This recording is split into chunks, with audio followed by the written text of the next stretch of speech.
خوش آمدید ہیں علم کا ساتھی میں، تعلیم کا آپ کا ہمسفر۔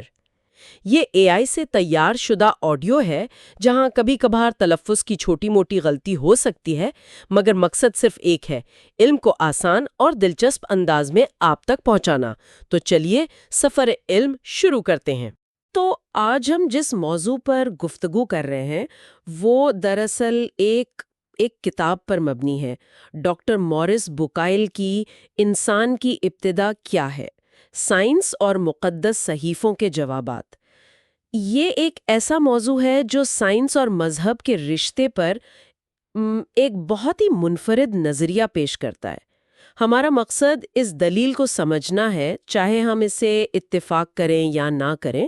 مصنف شروعات اس قدیم سوال سے کرتے ہیں کہ آخر ہم آئے کہاں سے ہیں؟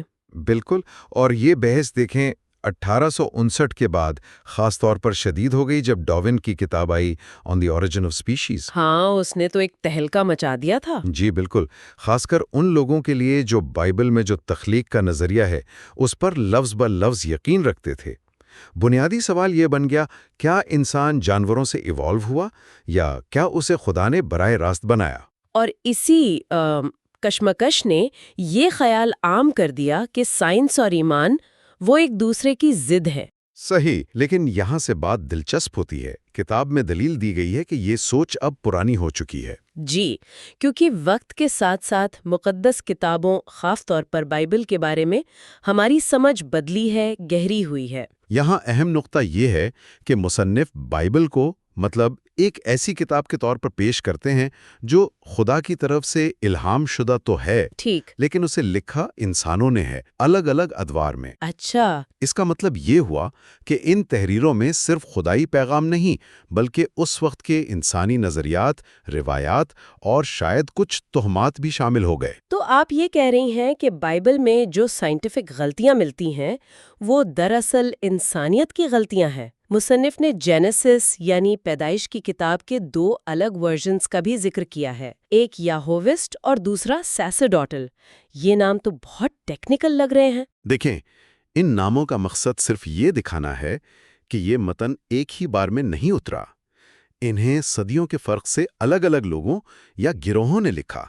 جیسے یہوس نسخہ ہے، وہ 9ویں صدی قبل مسیح کا ہے، جبکہ سیسرڈوٹل وہ 6 صدی قبل مسیح کا ہے۔ اچھا، تو اس سے ثابت ہوتا ہے کہ متن ایوالو ہوتا رہا۔ بالکل، اور یہاں تک کہ ویٹیکن II کونسل نے بھی یہ مانا ہے کہ اولڈ ٹیسٹمنٹ یعنی عہد نامہ عتیق میں کچھ چیزیں نامکمل اور متروک ہیں۔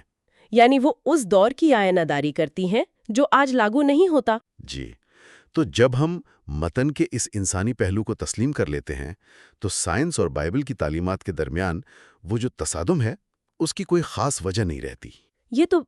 یہ تو بہت منطقی وضاحت لگتی ہے۔ اگر ہم یہ مان لیں، اچھا تو یہ تو ہوئی بائبل کی بات، کیا دوسرے مقدس صحیفوں کے بارے میں بھی یہی نظریہ ہے؟ اور یہیں پر مصنف ایک آپ کہہ سکتے ہیں چونکا دینے والا دعویٰ کرتے ہیں۔ وہ بائبل کے برعکس قرآن کا ذکر کرتے ہیں اور کہتے ہیں کہ اس میں انسان کی تخلیق کے بارے میں ایسے بیانات ہیں جو جدید سائنٹیفک دریافتوں سے حیران کن حد تک ملتے جلتے ہیں۔ یہ تو ایک بہت بڑا دعویٰ ہے۔ کیا مصنف اس کی کوئی ٹھوس مثال بھی دیتے ہیں؟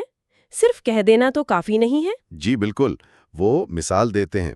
مثلاً وہ ان قرآنی آیات کا حوالہ دیتے ہیں جن میں پیٹ میں بچے کے بننے کے مراحل کا ذکر ہے، نطفے سے لے کر خون کا لوتھڑا، پھر گوشت کا ٹکڑا، پھر ہڈیوں کا بننا۔ ہاں، وہ آیات۔ ان کی دلیل یہ ہے کہ 7ویں صدی میں جب نہ مائکروسکوپ تھا نہ ایمبریولوجی کا علم، اس قسم کی تفصیلی اور درست معلومات کسی انسان کے لیے جاننا وہ ناممکن تھا۔ ان کے نزدیک یہ قرآن کے الہامی ہونے کا ایک ثبوت ہے۔ تو اس ساری بحث کا خلاصہ کیا ہے؟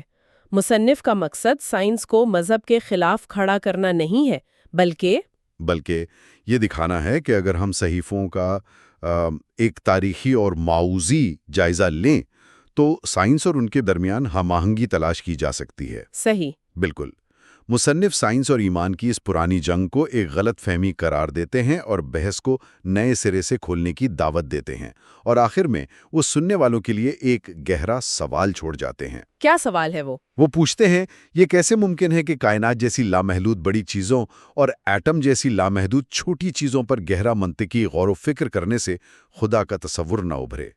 اگر پوڈ کاسٹ سنتے سنتے آپ کا دماغ ہاں یار یہ تو کمال کا کانٹینٹ ہے کہہ رہا ہے تو بھائی پھر لائک ضرور کرو، شیئر کر دو دوستوں کے ساتھ، اور ہاں سبسکرائب کا بٹن دبانا مت بھولنا، ورنہ اگلی دفعہ یہ علم کا خزانہ مس بھی ہو سکتا ہے۔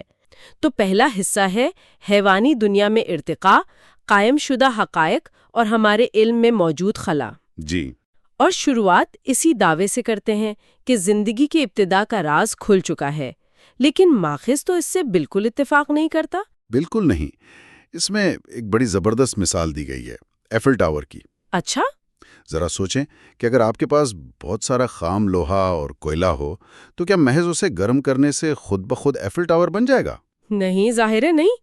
تو پھر یہ کیسے ممکن ہے کہ کچھ بے جان کیمیائی مرکبات سے اتفاقاً ایک زندہ خلیہ وجود میں آ جائے جو ایفل ٹاور سے ہزاروں گنا زیادہ پیچیدہ ہے؟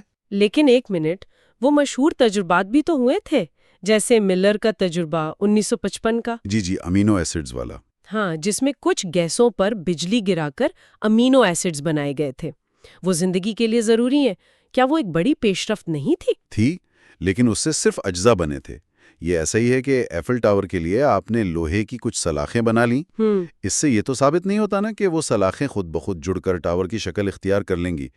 اور پھر یہ بھی واضح نہیں کہ اربوں سال پہلے زمین پر واقعی وہی ماحول تھا بھی یا نہیں۔ اور سب سے بڑا سوال کہ ان اجزاء میں ترتیب کہاں سے آئی؟ بالکل، ماخوذ یہی کہتا ہے کہ جہاں سائنس جواب نہیں دے پاتی وہاں وہ اتفاق کا لفظ استعمال کر لیتی ہے، جو دراصل اپنی لا علمی کو چھپانے کا ایک طریقہ ہے۔ ٹھیک ہے، تو اگر لیبارٹری میں جواب نہیں مل رہا تو شاید ہمیں ماضی کے ثبوتوں میں ملے گا، مطلب پیلینٹولوجی، فاسلز کے علم میں۔ جی، اور فاسلز کی کہانی بھی حیران کن ہے۔ ہمیں ٹرانسوال کی چٹانوں میں 3.2 ارب سال پرانے بیکٹیریا کے آثار ملے ہیں۔ 3 ارب سال، یعنی زندگی بہت بہت پرانی ہے۔ اور اس کا آغاز پانی میں ہوا، کیونکہ پانی کے بغیر زندگی ممکن ہی نہیں۔ اور یہاں تک کہ وہ قدیم ترین بیکٹیریا بھی کوئی سادہ چیز نہیں تھے۔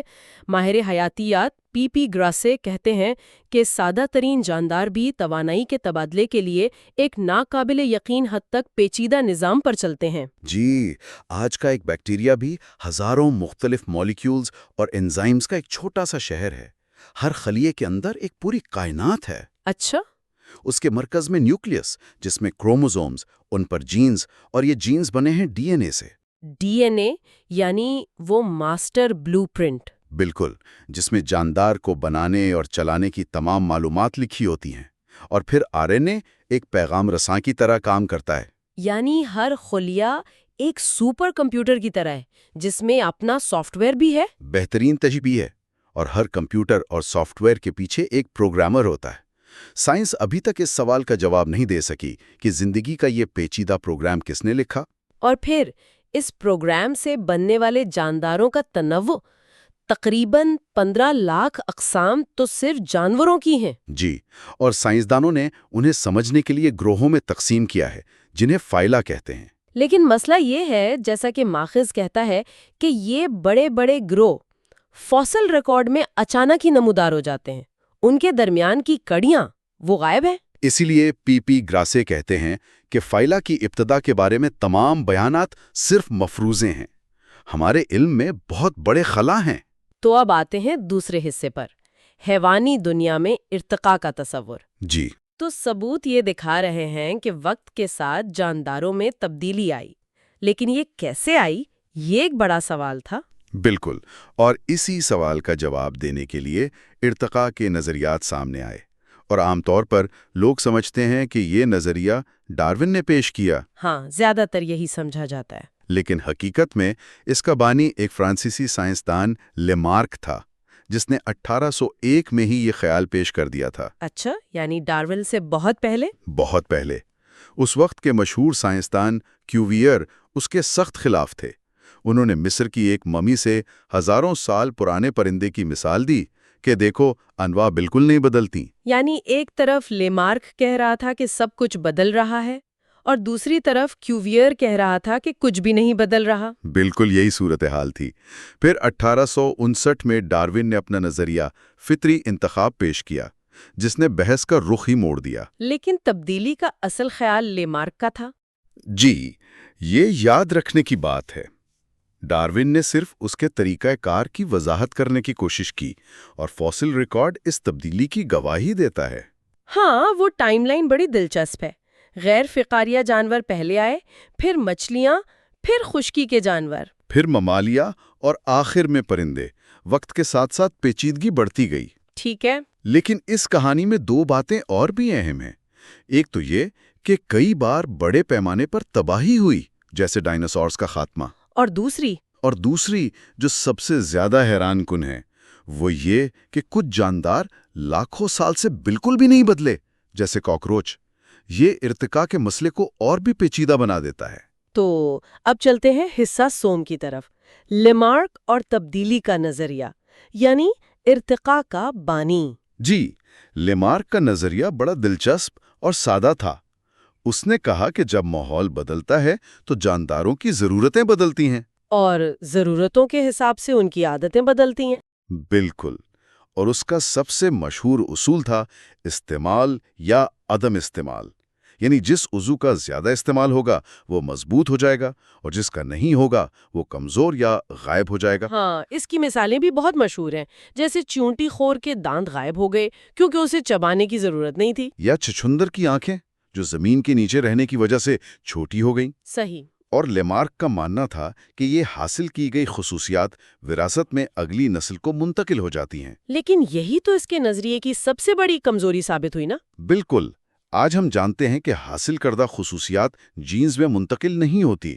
اگر کوئی شخص ورزش کر کے مضبوط جسم بنا لے تو ضروری نہیں کہ اس کے بچے بھی پہلوان پیدا ہوں۔ تو اس کا طریقہ کار غلط تھا، لیکن اس کا یہ کہنا کہ جاندار بدلتے ہیں، یہ ایک انقلابی قدم تھا، بلا شبہ۔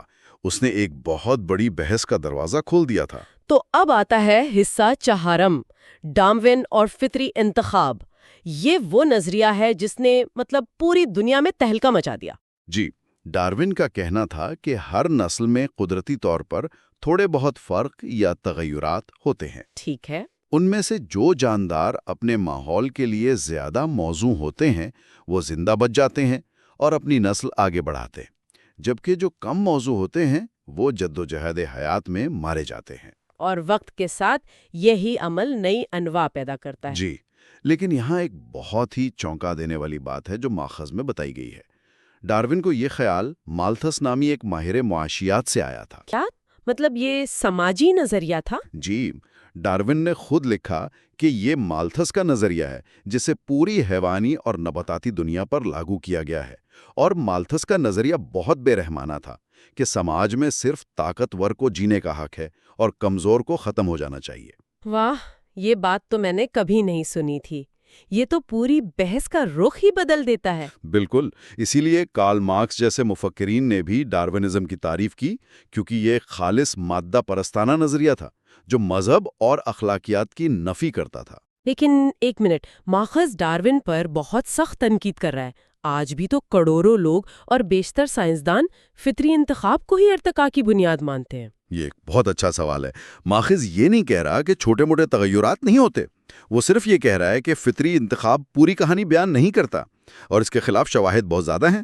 جیسے کہ مثال کے طور پر قدرتی آفات، سیلاب یا جنگل کی آگ، یہ نہیں دیکھتی کہ کون طاقتور ہے اور کون کمزور، وہ سب کو لپیٹ میں لے لیتی ہیں۔ اور وہ جاندار جو لاکھوں سال سے بدلے ہی نہیں، جیسے کاکروچ یا پوسم، بالکل، انہیں پینکرونک انواع کہا جاتا ہے۔ یہ تو فطری انتخاب کے سب سے بڑے باغی ہوئے ہیں۔ صحیح۔ پھر کچھ ایسی مثالیں بھی ہیں جہاں فطری انتخاب نے نقصان دہ خصوصیات کو ختم نہیں کیا، جیسے ہرن کے اتنے بڑے سینگ جو اسے جنگل میں بھاگنے میں مشکل پیدا کرتے ہیں۔ اور سب سے بڑھ کر ڈارون نے خود ایک خط میں اعتراف کیا تھا کہ وہ یہ ثابت نہیں کر سکتا کہ فطری انتخاب نے واقعی ایک نوع کو دوسری نوع میں تبدیل کیا ہو۔ یہ ایک مفروضہ تھا۔ جینیات کا تڑکا لگانے جیسی کوئی چیز ہے؟ آپ نے ٹھیک کہا، یہ فطری انتخاب کو جینیاتی میوٹیشنز کے ساتھ جوڑنے کی کوشش ہے، لیکن اس پر بھی وہی اعتراضات ہیں کہ یہ ارتقاء کی منظم سمت، اس کی مختلف رفتار اور ان باغی انواع کی وضاحت نہیں کر پاتا۔ تو اب ہمیں حصہ پنجم پر اتقاء کی لازمی خصوصیات جنہیں نظر انداز نہیں کیا جانا چاہیے۔ جی، تو اگر فطری انتخاب اور اتفاق جواب نہیں ہے تو پھر جواب کیا ہے؟ ماخذ کہتا ہے کہ اگر ہم فوسل ریکارڈ کو بغیر کسی نظریے کا چشمہ لگائے دیکھیں تو ہمیں کچھ اور ہی نظر آتا ہے۔ جی، ہمیں افراتفری یا حادثات نظر نہیں آتے، بلکہ ایک منظم پیش رفت نظر آتی ہے۔ منظم۔ وقت کے ساتھ پیچیدگی میں اضافہ ہوا، لیکن ایک خاص سمت میں۔ تمام بنیادی جسمانی ڈیزائن یعنی فائلہ کروڑوں سال پہلے قائم ہو گئے اور اس کے بعد کوئی نیا ڈیزائن نہیں آیا۔ اچھا۔ اور ارتقاء کی رفتار بھی کبھی تیز اور کبھی سست رہی، اور سب سے اہم بات، یہ عمل ناقابل واپسی ہے، irreversible ہے۔ تو یہ منظم پیش رفت اتفاق کے نظریے کو تو مکمل طور پر مسترد کرتی ہے نا؟ بالکل۔ تو پھر یہاں سے ہم حصہ ششم پر آتے ہیں، اتفاق اور ضرورت کا کردار۔ جی، اتنے منظم عمل میں اتفاق کا کیا کام ہو سکتا ہے؟ یہی تو سوال ہے۔ روسی سائنسدان اوپارین نے کہا تھا، یہ ماننا کہ زندگی اتفاقاً بن گئی ایسا ہی ہے جیسے کوئی کہے کہ ٹائپ رائٹر کے بٹنوں پر اربوں بندر اچھلتے رہیں تو شیکسپیئر کا کوئی ڈرامہ لکھ دیں گے۔ صحیح۔ بے ترتیب حادثات سے تنظیم نہیں، افراتفری پیدا ہوتی ہے۔ لیکن پھر بھی جیک مونو جیسے سائنسدان ہیں جو کہتے ہیں کہ یہ سب کچھ اتفاق اور ضرورت کا کھیل ہے۔ جی، ان کا کہنا تھا کہ حادثاتی واقعات اور میوٹیشنز ہی ارتقاء کا واحد ذریعہ ہیں۔ ماخذ میں ان کی ایک کہانی پر بڑی دلچسپ تنقید ہے۔ انہوں نے کہا کہ ایک مچھلی نے خشکی پر جانے کا انتخاب کیا اور اس کے پن ٹانگوں میں بدل گئے۔ بالکل، جس پر گروسے نے مڈ سکاپر مچھلیوں کی مثال دی۔ یہ مچھلیاں لاکھوں سال سے کیچڑ پر رینگ رہی ہیں، درختوں کی جڑوں پر بھی چڑھتی ہیں، لیکن ان کے پن آج تک ٹانگوں میں تبدیل نہیں ہوئے۔ جی، حقیقت کہانیوں سے زیادہ طاقتور ہوتی ہے۔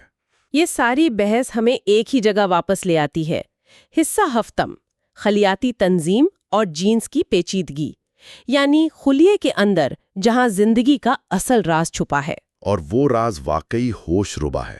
ہم ڈی این اے کی بات کر چکے ہیں، جو زندگی کا ماسٹر بلو پرنٹ ہے۔ لیکن اس کی لمبائی کا تصور کرنا مشکل ہے۔ ماخذ میں دیے گئے اعداد و شمار تو دماغ گھما دیتے ہیں۔ ایک بیکٹیریا کا ڈی این اے ٹیپ خود بیکٹیریا سے 5000 گنا لمبا ہوتا ہے۔ اور یہ تو کچھ بھی نہیں، ایک انسانی خلیے میں موجود ڈی این اے کو اگر کھولا جائے تو وہ کئی میٹر لمبا ہوگا۔ کئی میٹر ایک خلیے میں؟ جی، اور ایک انسان کے جسم میں موجود کل ڈی این اے کو اگر جوڑا جائے تو وہ یہاں سے سورج تک پہنچ کر واپس بھی آ جائے گا، اور شاید کئی بار۔ ناقابل یقین۔ یہ سب معلومات ہمارے ننھے سے خلیوں میں پیک ہیں۔ یہ قدرت کا اپنا کلاؤڈ سٹوریج ہے۔ تو کیا اس کوڈ میں ہونے والی چھوٹی موٹی تبدیلیاں یعنی میوٹیشنز ارتقاء کی وجہ ہو سکتی ہیں، جیسا کہ نیو ڈارونزم کہتا ہے؟ ماخذ کہتا ہے کہ یہ ممکن نہیں۔ میوٹیشنز بے ترتیب ہوتی ہیں، جیسے کتاب میں چھپائی کی غلطیاں۔ ان سے کوئی نیا باب نہیں لکھا جا سکتا۔ ارتقاء ایک منظم عمل ہے، جبکہ میوٹیشنز بے ترتیب ہیں۔ بیکٹیریا لاکھوں سال سے میوٹیٹ کر رہے ہیں، لیکن آج بھی بیکٹیریا ہی ہیں۔ تو اب ہم آخری حصے کی طرف بڑھ رہے ہیں، حصہ ہشتم، جینز، ارتقاء اور دیگر عمل میں ان کا کردار۔ جی، تو یہ کوڈ صرف معلومات محفوظ نہیں کرتا، بلکہ اس میں کچھ اور بھی حیران کن صلاحیتیں ہیں، جیسے دوبارہ پیدا کرنے کی صلاحیت یعنی ری جنریشن۔ جی، یہ تو سائنس فکشن جیسا لگتا ہے۔ ٹرائٹن نامی ایک جانور اپنی کٹی ہوئی ٹانگ، دم، یہاں تک کہ آنکھ بھی پوری کی پوری دوبارہ اگا لیتا ہے۔ واہ! اور پلانیرین کیڑے کو اگر 3 ٹکڑوں میں کاٹ دیں تو ہر ٹکڑا ایک نیا مکمل کیڑا بن جاتا ہے۔ مطلب جینیٹک بلو پرنٹ اتنا مکمل ہے کہ وہ پورے جسم کو دوبارہ تعمیر کر سکتا ہے۔ بالکل۔ اور پھر جانوروں کا رویہ، یہ بھی کیا جینز میں لکھا ہوتا ہے؟ بہت حد تک۔ چمپینزیوں کو کوئی گھونسلہ بنانا سکھاتا نہیں، وہ بس بنا لیتے ہیں۔ گوریلوں کو سانپوں سے خوف پیدائشی طور پر ہوتا ہے۔ اور اس کی سب سے شاندار مثال مٹن برڈ کی کہانی ہے۔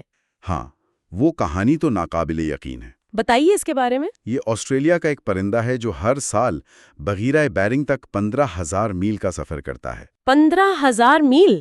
جی، اور اس کی درستی دیکھیے، ہر سال وہی راستہ، وہی تاریخیں، اور واپسی پر سیدھا اپنے اسی گھونسلے میں۔ لیکن سب سے حیران کن بات تو یہ ہے کہ جب والدین یہ سفر شروع کر دیتے ہیں تو ان کے بچے جو ابھی پیدا ہوئے ہیں ہاں، وہ کچھ ہفتوں بعد اکیلے بغیر کسی رہنمائی کے پہلی بار وہی ہزاروں میل کا سفر کامیابی سے مکمل کرتے ہیں۔ اس کا ایک ہی مطلب ہو سکتا ہے، اس پورے سفر کا جی پی ایس، پروگرام، نقشہ، کیلنڈر، فلائٹ پلان، سب کچھ ان کے جینز میں لکھا ہوا ہے۔ تو یہ اتفاق کیسے ہو سکتا ہے؟ یہی تو ماخذ کہتا ہے۔ کوئی نہیں کہے گا کہ خلائی شٹل اور اس کا پیچیدہ پروگرام اتفاقاً بن گئے۔ تو پھر اس پرندے کے اس سے بھی زیادہ پیچیدہ پروگرام کے بارے میں ایسا کیوں سوچا جائے؟ یہ ایک ذہین پروگرامر کی طرف اشارہ کرتا ہے۔ تو اگر یہ لمارک نہیں، ڈارون نہیں اور اتفاقی حادثات بھی نہیں، تو پھر کیا ہے؟ ماخذ کا اصل جواب کیا ہے؟ یہاں ہم آخری حصے میں داخل ہو رہے ہیں۔ حصہ نہم، تخلیقی ارتقاء۔ ماخذ اسے تخلیقی ارتقاء کہتا ہے۔ یہ نظریہ پی پی گراسے نے پیش کیا۔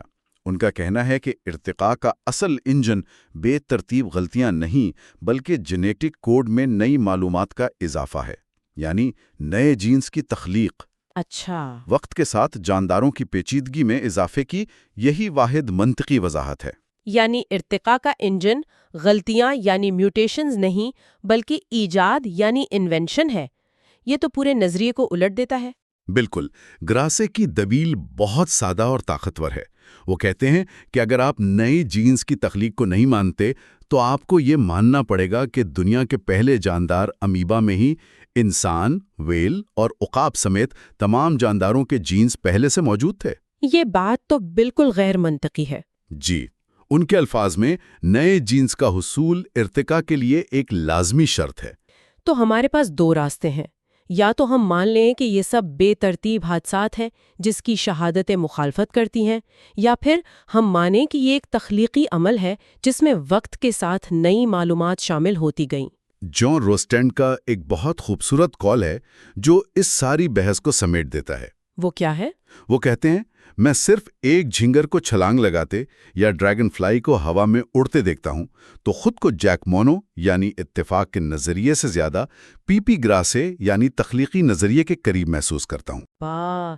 تو آج کی گفتگو کا خلاصہ یہ ہے کہ ہم نے سفر شروع کیا ایک ایسے دعوے سے کہ زندگی کی ابتدا کا معمہ حل ہو چکا ہے، اور ہم پہنچے ہیں ایک کہیں زیادہ گہرے اور بڑے راز پر۔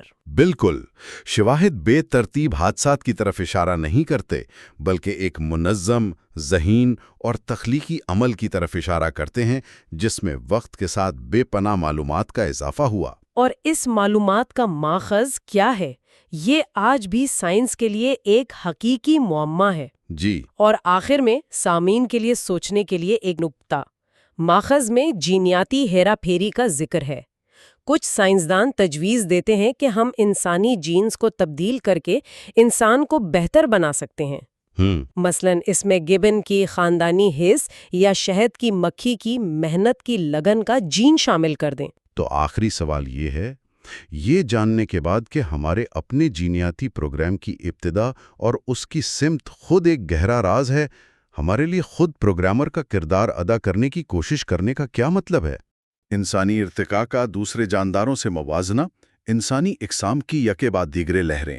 تو شروعات کہاں سے کریں؟ جب بھی انسانی ارتقاء کی بات ہوتی ہے تو سب سے پہلے ثبوتوں کا ذکر آتا ہے۔ جی، اور ذرائع کے مطابق یہی سب سے بڑا مسئلہ ہے۔ ماہرین پر اکثر یہ تنقید ہوتی ہے کہ وہ مٹھی بھر ثبوتوں کی بنیاد پر بہت بڑی بڑی کہانیاں بنا دیتے ہیں۔ مٹھی بھر ثبوتوں سے کیا مطلب ہے آپ کا؟ مطلب، سائنسدان پی پی گراس کہتے ہیں کہ بعض اوقات صرف چند دانت یا جبڑے کا ایک چھوٹا سا ٹکڑا ملتا ہے۔ صرف دانت؟ جی، اور اسی کے بنیاد پر ایک پوری نسل کا شجرہ نسب تیار کر لیا جاتا ہے۔ وہ اسے ایک طرح کی تخیلاتی تعمیر نو کہتے ہیں۔ ایک منٹ، یہ تو سائنس سے زیادہ قیاس آرائی نہیں لگتی؟ اتنے کم ثبوتوں پر اتنا بڑا دعویٰ؟ یہ بہت جائز سوال ہے، اور اسی لیے سائنس میں یہ بحث ہمیشہ چلتی رہتی ہے۔ مثال کے طور پر راما پیتھیکس کو کبھی انسان کا جد امجد سمجھا جاتا تھا۔ اچھا۔ لیکن اس کے جو باقیات ملے وہ اتنے کم تھے کہ اب زیادہ تر ماہرین اسے انسانی شجرے کا حصہ ہی نہیں مانتے۔ تو کچھ نام جنہیں ہم اپنے آباء و اجداد سمجھتے تھے وہ شاید اس دوڑ میں شامل ہی نہیں ہیں۔ بالکل۔ ایک اور مثال اوریو پیتھکس کی ہے۔ اسے بھی پہلے انسانی نسل کا حصہ سمجھا گیا، لیکن اب اسے ایک قسم کا فوسل شدہ بنمانس مانا جاتا ہے۔ اس کے بازو بہت لمبے تھے، جس سے صاف ظاہر ہے کہ اس کی زندگی درختوں پر گزرتی تھی، ہماری طرح زمین پر نہیں۔ تو پھر اصل کہانی شروع کہاں سے ہوتی ہے؟ پہلا حقیقی قدم کون سا تھا؟ اصل کہانی شروع ہوتی ہے آسٹریلوپیتھیکس سے۔ یہ نام تھوڑا مشکل ہے، پر یہ وہ گروہ ہے جو 10 سے 40 لاکھ سال پہلے افریقہ میں رہتا تھا۔ مشہور لوسی کا ڈھانچہ اسی گروہ سے تھا، ہے نا؟ جی بالکل، اور ان میں سب سے حیران کن بات یہ تھی کہ وہ 2 پیروں پر چلتے تھے۔ اچھا۔ ان کے چہرے بن مانسوں جیسے تھے، لیکن ان کا باقی جسم، خاص طور پر کولہا، ریڑھ کی ہڈی اور ٹانگیں، بالکل انسانوں کی طرح سیدھا چلنے کے لیے بنی تھی۔ یہ ایک بہت بڑا انقلاب تھا۔ تو وہ چل تو ہماری طرح رہ رہے تھے، لیکن ان کی ذہنی صلاحیت کیسی تھی؟ کیا دماغ بھی اتنا ہی ترقی یافتہ تھا؟ نہیں، دماغ آج کے گوریلا جتنا ہی تھا، تقریباً 500 سے 550 کیوبک سینٹی میٹر۔ اوہ، تو پھر خاص بات کیا تھی؟ خاص بات دماغ کے سائز میں نہیں، اس کے استعمال میں تھی۔ ہمیں ثبوت ملے ہیں کہ وہ پتھروں اور ہڈیوں سے اوزار بناتے تھے، وہ اوزار ساز تھے۔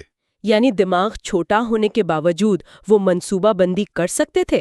یہ واقعی دلچسپ ہے۔ تو آسٹریلوپیتھیکس کے بعد اگلی بڑی لہر کون سی تھی؟ اس کے بعد آتے ہیں پیتھیکینتھروپائنز۔ یہ نام تو اس سے بھی زیادہ مشکل ہے۔ ہاں جی، اس کا مطلب ہے بندر انسان۔ اس گروہ میں مشہور جاوا مین اور پیکنگ مین شامل ہیں۔ یہ تقریباً 5 لاکھ سال پرانے ہیں۔ اور ان میں کیا نیا تھا؟ 2 بڑی تبدیلیاں۔ ایک تو ان کا قد لمبا تھا اور وہ جسمانی طور پر زیادہ انسان لگتے تھے، اور دوسری سب سے اہم بات، ان کے دماغ کا سائز تھا۔ کتنا بڑا تھا؟ بڑھ کر اوسطاً 900 کیوبک سینٹی میٹر ہو گیا تھا۔ 900؟ یعنی پچھلوں سے تقریباً دگنا؟ جی، تقریباً دگنا، اور اس کا اثر بہت گہرا تھا۔ ہمیں جو سب سے بڑا ثبوت ملا ہے وہ ہے آگ کا استعمال۔ آگ؟ یعنی انہوں نے آگ پر قابو پا لیا تھا؟ جی، چین میں غاروں سے جلی ہوئی ہڈیاں اور آگ سے کالے ہوئے پتھر ملے ہیں۔ آگ پر قابو پانا، یہ منصوبہ بندی اور اعلیٰ ذہنی صلاحیت کی علامت ہے۔ یہ ایک گیم چینجر تھا۔ دماغ بڑا ہو رہا تھا، آگ پر قابو پا لیا گیا۔ اس کے بعد نیاندرتھل آئے۔ ان کے بارے میں تو ہماری عام رائے بہت منفی ہے۔ کیا وہ واقعی وحشی تھے؟ یہ ایک بہت عام غلط فہمی ہے۔ نیاندرتھل، جو تقریباً 1 لاکھ سال پہلے ظاہر ہوئے، بہت پیچیدہ تھے۔ ہاں، ان کے چہرے ہم سے مختلف تھے۔ ماتھا نیچا تھا، بھونوں پر ہڈی کا ابھار تھا، اور تھوڑی نہیں تھی۔ جی، لیکن یہاں ایک حیران کن بات ہے، ان کے دماغ کا سائز اوسطاً ہم سے، یعنی جدید انسانوں سے بڑا تھا۔ کیا؟ ایک منٹ، ہم سے بھی بڑا دماغ؟ یہ تو میں نے کبھی نہیں سنا تھا۔ جی، تقریباً 1300 سے 1600 کیوبک سینٹی میٹر۔ تو انہیں پسماندہ سمجھنا ٹھیک نہیں۔ تو پھر ہم انہیں ایسا کیوں سمجھتے ہیں؟ کیونکہ ان کی ٹیکنالوجی مختلف تھی، لیکن وہ پسماندہ نہیں تھے۔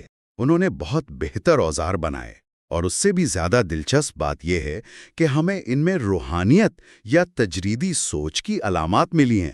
روحانیت مطلب؟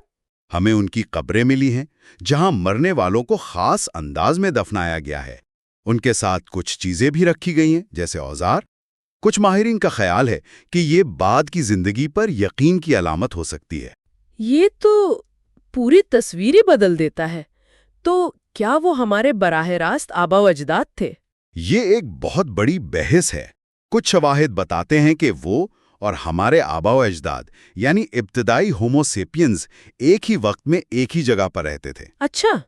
تو شاید ان کے درمیان افزائش نسل بھی ہوئی ہو۔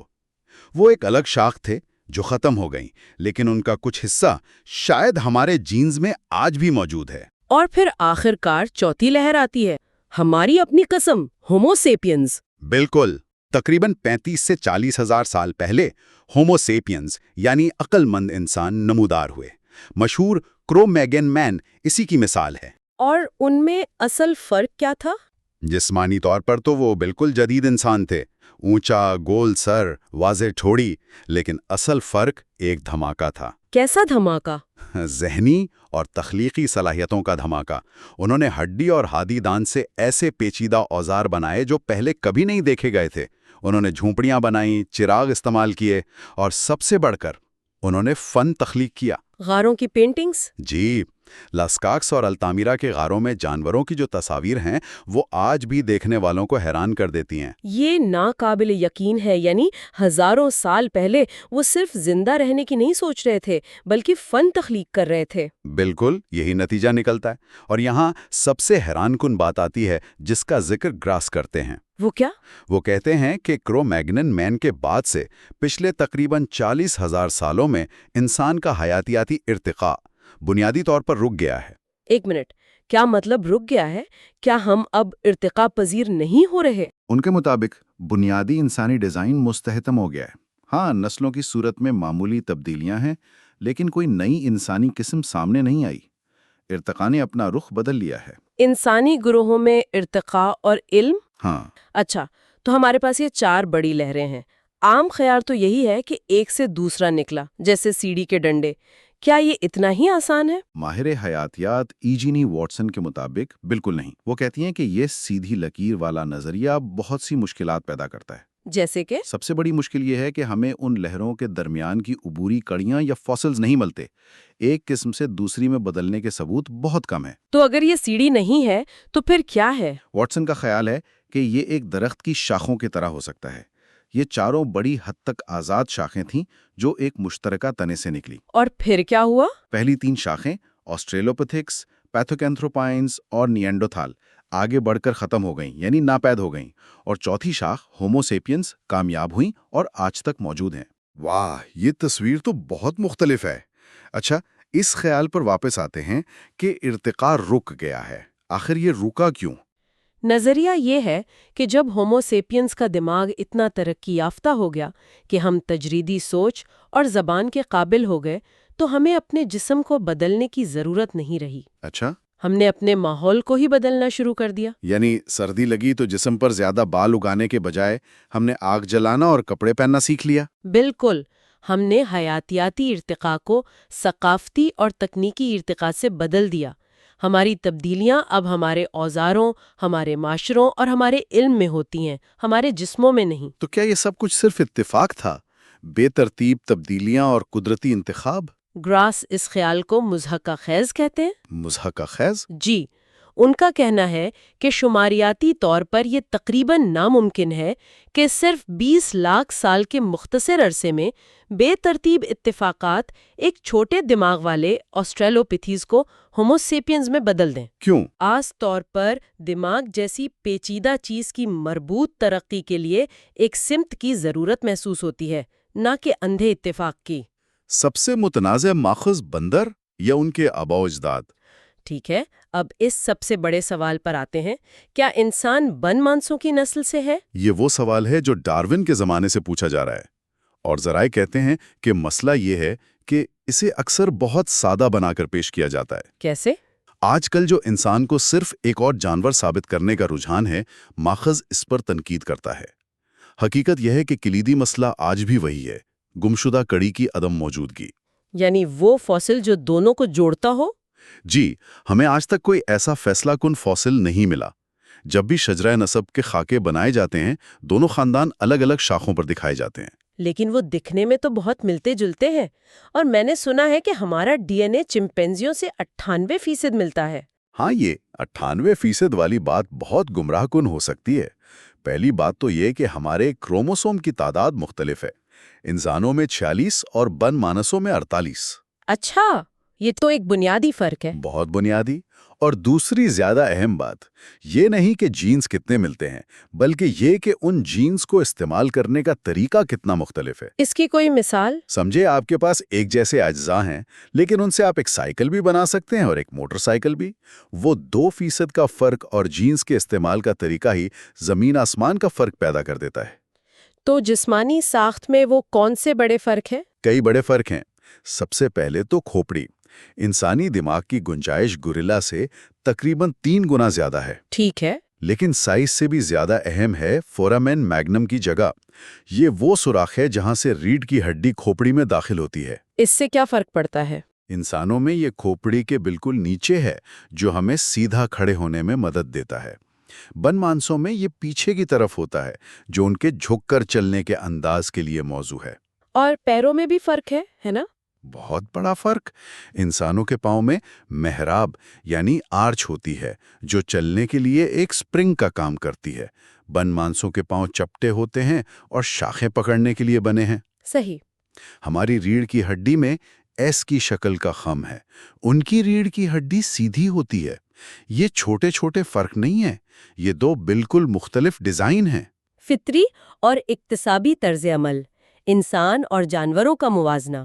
چلیں جسمانی ساخت سے آگے بڑھ کر رویے کی بات کرتے ہیں۔ یہاں تو فرق اور بھی زیادہ واضح ہو جاتا ہوگا۔ یہاں فرق زمین آسمان کا ہے۔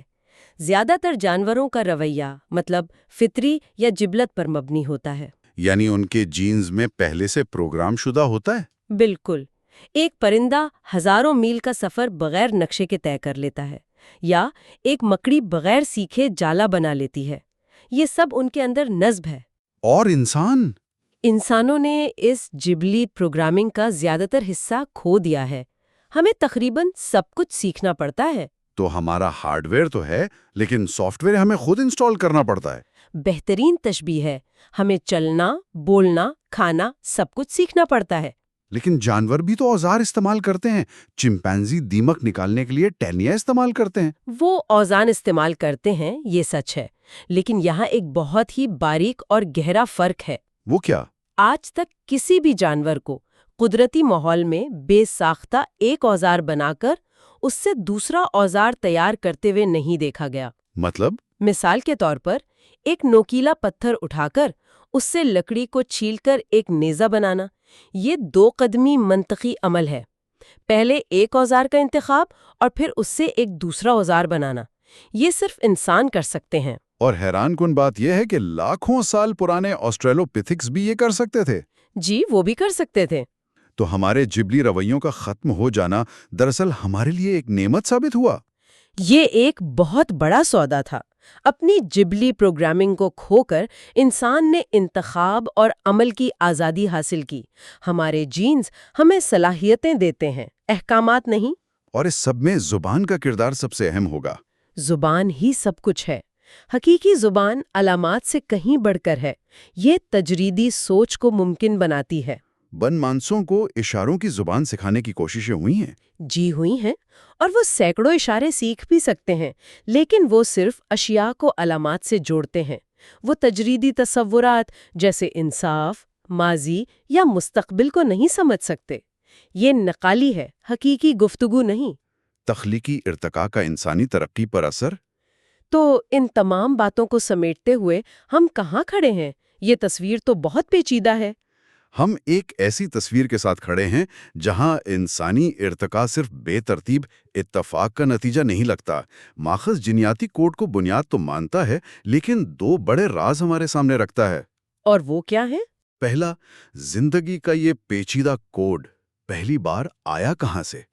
اور دوسرا، لاکھوں سالوں کے دوران اس کوڈ کے اندر معلومات میں یہ زبردست اضافہ کیسے ہوا؟ تو یہ صرف ہمارے ڈی این اے کا معاملہ نہیں ہے، بلکہ اس سے کہیں بڑھ کر ہے۔ بالکل۔ اور ماخذ کا آخری نقطہ گراس کا حوالہ دیتے ہوئے بہت گہرا ہے۔ کیا کہتے ہیں وہ؟ ایک حد تک انسان نے اپنے موروثی اثاثوں کو مالا مال کر کے اپنی ترقی کو خود متاثر کیا۔ ارتقاء کی یہ شکل جو حیوانی دنیا میں منفرد ہے، انسان کو جانوروں سے یکسر الگ کرتی ہے۔ اس کا مطلب ہے کہ ہم صرف ارتقاء کی پیداوار نہیں ہے، بلکہ ہم اس میں حصے دار بھی بن گئے ہیں۔ جی، ہم ثقافت، علم اور اپنے انتخاب کے ذریعے اپنے ارتقاء کے شریک تخلیق کار ہیں۔ تو ابتدائی انسانوں کے اس سفر کا ہمارا یہ تجزیہ ایک ایسی کہانی بیان کرتا ہے جو بنمانس سے انسان تک کی ایک سیدھی لکیر سے بہت دور ہے۔ یہ الگ الگ لہروں، پراسرار خلاؤں اور ایک ایسے منفرد راستے کی کہانی ہے جہاں حیاتیات نے ایک مقام پر آ کر ثقافت اور شعور کو راستہ دے دیا۔ اور یہ ہمیں غور کرنے کے لیے ایک آخری سوچ کے ساتھ چھوڑ جاتا ہے۔ ماخذ کا کہنا ہے کہ انسانی جسمانی ارتقاء رک گیا ہے۔ اگر یہ سچ ہے اور ہماری مستقبل کی ترقی اب بنیادی طور پر ثقافتی، ٹیکنالوجیکل اور فکری ہے، تو ہماری نو کے مستقبل کے لیے اس کا کیا مطلب ہے؟ یعنی ایک ایسے ارتقاء میں اگلا قدم کیا ہے جو اب حیاتیاتی نہیں رہا، بلکہ جسے ہمیں شعوری طور پر منتخب کرنا ہوگا؟ مقدس صحیفوں کا پہلا جواب بائبل۔ جی صدیوں تک تو یہی مانا جاتا تھا کہ بائبل کا ہر لفظ وہ خدا کا کلام ہے، اس لیے اس پر سوال اٹھانا وہ تو ممکن ہی نہیں تھا۔ لیکن پھر سائنس نے کچھ ایسے سوالات اٹھائے جن کا جواب دینا مشکل ہو گیا۔ بالکل، اور یہیں سے آپ کہہ سکتی ہیں ایک بڑی بحث چھڑ جاتی ہے۔ ہمارے ذرائع میں ایک بہترین مثال دی گئی ہے جو اس پورے مسئلے کو کھول کر سامنے رکھ دیتی ہے۔ اچھا؟ لوکا کی انجیل یعنی گاسپل آف لوک میں حضرت عیسیٰ کا شجرہ نسب آدم تک پہنچایا گیا ہے، اور اس میں کل 76 نسلیں بتائی گئی ہیں۔ ٹھیک ہے، 76 نسلیں، لیکن سائنسی طور پر یہ کہاں کھڑی ہوتی ہے؟ واحد کے مطابق اگر ہم اپنے قدیم ترین جد یعنی آسٹریلوپیتھیکس سے حساب لگائیں تو ہمارے اور ان کے درمیان کم از کم 80,000 سے 2 لاکھ نسلیں گزر چکی ہیں۔ کیا ایک طرف صرف 76 نسلیں اور دوسری طرف لاکھوں؟ یہ فرق تو بہت ہی بڑا ہے۔ یہ زمین آسمان کا فرق ہے، اسے نظر انداز نہیں کیا جا سکتا۔ ظاہر ہے۔ اچھا، اس کی کوئی وضاحت بھی تو دی جاتی ہوگی، جیسے شاید ترجمے میں کوئی غلطی ہو یا فلاں کا بیٹا کا مطلب کچھ اور ہو۔ ہاں، ایسی توجیحات پیش کی جاتی رہی ہیں، لیکن ہمارے ذرائع ایک اور زیادہ گہرے منطقی مسئلے کی طرف اشارہ کرتے ہیں۔ وہ کیا؟ حضرت عیسیٰ علیہ السلام کا یہ شجرہ نسب یوسف کے ذریعے آدم تک پہنچایا گیا ہے، جبکہ عیسائی عقیدے کے مطابق یوسف کا حضرت عیسیٰ علیہ السلام کی پیدائش میں کوئی حیاتیاتی کردار ہی نہیں تھا۔ ایک منٹ، یہ تو بہت عجیب بات ہے۔ اگر یوسف کا حیاتیاتی کردار نہیں تھا تو پھر ان کا شجرہ نسب دینے کا کیا مطلب ہوا؟ منطقی طور پر تو شجرہ نسب مریم کی طرف سے ہونا چاہیے تھا۔ بالکل، اور یہی وہ نقطہ ہے جو ہمیں ان تحریروں کی گہرائی میں لے جاتا ہے۔ اس سے یہ واضح ہوتا ہے کہ ان کا مقصد شاید کچھ اور تھا۔ تاریخی درستگی نہیں۔ تاریخی درستگی کے بجائے مصنف کا مقصد ایک مذہبی پیغام دینا تھا، اور یہ سمجھنے کے لیے ہمیں ان کتابوں کی تاریخ کو جاننا ہوگا۔ ٹھیک ہے، تو اس کا مطلب ہے کہ ہمیں ان تحریروں کو سمجھنے کے لیے ایک طرح سے جاسوس بن کر ان کے مصنفین اور ان کے دور کو سمجھنا ہوگا۔ تو آئیے بائبل کی کتابوں پر اس جدید نقطۂ نظر کو دیکھتے ہیں۔ عہد نامہ قدیم یعنی اولڈ ٹیسٹمنٹ سے شروع کرتے ہیں۔ جی، عہد نامہ قدیم کوئی ایک کتاب نہیں ہے جیسا کہ عام طور پر سمجھا جاتا ہے۔ یہ دراصل مختلف مصنفین کی لکھی ہوئی تحریروں کا ایک مجموعہ ہے جو 900 سال سے بھی زیادہ عرصے میں لکھی گئیں۔ یہ ایک زندہ دستاویز کی طرح تھی جو صدیوں میں تیار ہوئی۔ یعنی یہ کتاب کے بجائے ایک پوری لائبریری کی طرح ہے جسے مختلف لوگوں نے مختلف وقتوں میں لکھا۔ بالکل، اور سب سے دلچسپ بات بائبل کی پہلی 5 کتابوں کے بارے میں ہے جنہیں پینٹیٹیوک کہتے ہیں۔ جی، جدید تحقیق نے ان میں کم از کم 3 مختلف تحریری ذرائع کی نشاندہی کی ہے۔ ایک ہے یاوسٹ متن، جس میں خدا کے لیے یاوے کا نام استعمال ہوتا ہے۔ دوسرا ایلوہسٹ متن ہے جس میں خدا کو ایلوہیم کہا گیا ہے۔ اچھا، اور تیسرا سیسرڈوٹل ورژن ہے جسے یروشلم کے پادریوں نے لکھا تھا۔ تو کیا اس کا مطلب یہ ہے کہ جو کہانی ہم سب بچپن سے سنتے آئے ہیں کہ 6 دن میں دنیا بنی اور 7ویں دن آرام، وہ دراصل 2 بالکل الگ الگ کہانیوں کو جوڑ کر بنائی گئی ہے؟ بالکل، اور یہی اس تحقیق کا سب سے چونکا دینے والا نقطہ ہے۔ یہ تو بہت بڑی بات ہے، اکثر لوگوں کو اس کا علم ہی نہیں ہوگا۔ جی ہاں، اور مزے کی بات یہ ہے کہ کتاب پیدائش میں تخلیق کائنات کی 2 کہانیاں ہیں، اور جو کہانی پہلے آتی ہے یعنی جینیسس چیپٹر 1 وہ دراصل بعد میں لکھی گئی تھی۔ اچھا، وہ سیسرڈوٹل ورژن ہے جو 6 صدی قبل مسیح کا ہے، جبکہ پرانی مختصر اور زیادہ شاعرانہ کہانی یعنی یاوسٹ ورژن اس کے بعد چیپٹر 2 میں آتی ہے۔ یہ تو واقعی حیران کن ہے۔ اس کا مطلب یہ ہوا کہ یہ خیال کہ ان کتابوں کے مصنف حضرت موسیٰ علیہ السلام تھے اب علمی حلقوں میں نہیں مانا جاتا۔ جی ہاں، 18ویں صدی میں جین سٹرک نامی ایک ڈاکٹر نے پہلی بار یہ نشاندہی کی تھی کہ خدا کے لیے 2 مختلف ناموں کا استعمال 2 مختلف ذرائع کی علامت ہو سکتا ہے، اور آج ماہرین کا یہی ماننا ہے کہ یہ کتابیں مختلف روایات کا مجموعہ ہے۔ دلچسپ بات یہ ہے کہ جدید عیسائی ماہرین الہیات بھی اب اس نظریے کو الہی الہام کے خلاف نہیں سمجھتے۔ اچھا، یہاں تک کہ ویٹیکن کاؤنسل دوم نے بھی تسلیم کیا ہے کہ عہد نامہ قدیم میں کچھ چیزیں نامکمل اور پرانی ہیں، لیکن ان میں حقیقی الہی تعلیمات موجود ہیں۔ اچھا، تو اگر عہد نامہ قدیم ایک تالیف ہے تو کیا یہی بات عہد نامہ جدید یعنی نیو ٹیسٹمنٹ کے بارے میں بھی کہی جا سکتی ہے؟ بالکل، اناجیل یعنی گاسپلز کے مصنفین متی، مرکس، لوکا اور یوحنا ان واقعات کے چشمدید گواہ نہیں تھے. یعنی انہوں نے خود یہ سب نہیں دیکھا؟ نہیں، بلکہ انہوں نے زبانی روایت کو واقعات کے کئی دہائیوں بعد تحریر کیا. ان کا مقصد سوانح عمری لکھنا نہیں تھا، بلکہ اپنی اپنی برادریوں کی مذہبی ضروریات جیسے تبلیغ اور عبادت کو پورا کرنا تھا. ہاں، تو اب بات سمجھ میں آ رہی ہے. اس سے لوکا کے انجیل میں شجرہ نسب والا مسئلہ بھی حل ہو جاتا ہے. کیسے؟ لوکا خود اپنی انجیل کے شروع میں لکھتے ہیں کہ وہ دوسروں سے سنی ہوئی معلومات کو ترتیب سے لکھ رہے ہیں.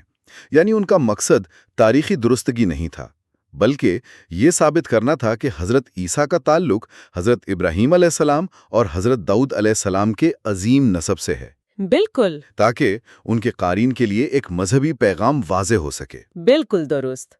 اور اسی لیے متی اور لوکا کے شجرہ نسب میں ایک ہی دور کے لیے ناموں کی تعداد میں بھی فرق ہے.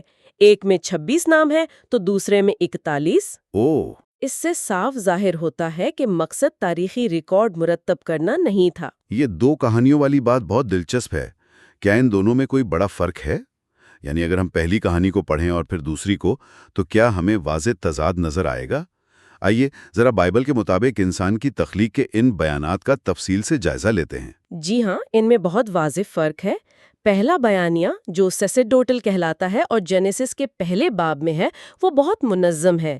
یہ تخلیق کو 6 دنوں میں تقسیم کرتا ہے. جی، لیکن اس میں کئی باتیں ایسی ہیں جو جدید سائنس سے بالکل مطابقت نہیں رکھتی. مثلاً پہلے دن روشنی کی تخلیق سورج اور ستاروں سے پہلے ہو گئی.